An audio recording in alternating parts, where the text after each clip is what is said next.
Tara mga mi, tambay ulit tayo dito sa Astrodome ng Tacloban, Leyte. At eto nga, nagpapapicture na yung partner natin dito.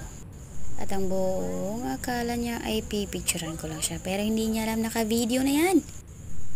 Sige, pumorma ka lang dyan. Akong bahala mag-picture sa'yo. Marami to.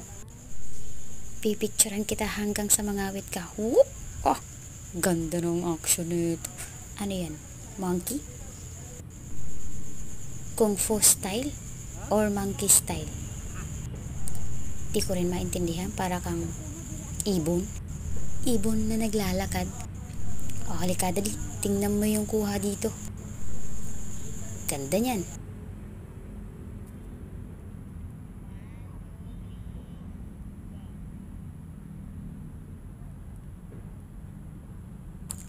O ano, satisfied ka ba sa kuha ko? Dapat lang, no?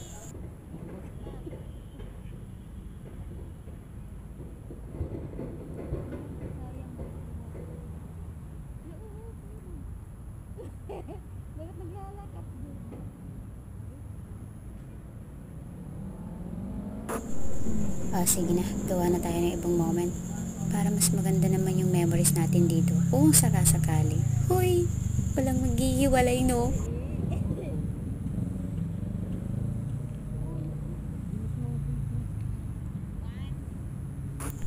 Aba, nagtuturo ka pa ata kung saan ka pupunta. Mas malayo ata yung gusto mong puntahan. Uulitin ko lang. Oh, ano yan? Parang may gumalaw sa damuhan.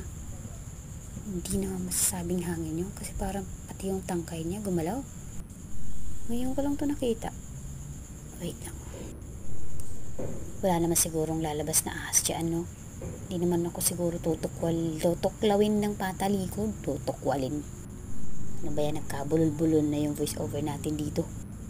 Nadidistract ako sa labas eh. May maingay. May nagsasalita. Hindi ko alam kung galit o umiiyak.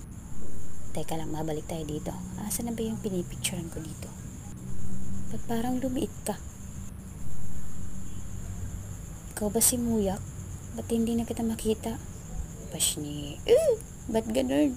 May pang-kantidya na mga terms. Sige na, action.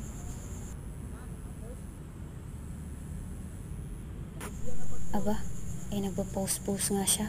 Akala niya talaga picture yung nangyayari.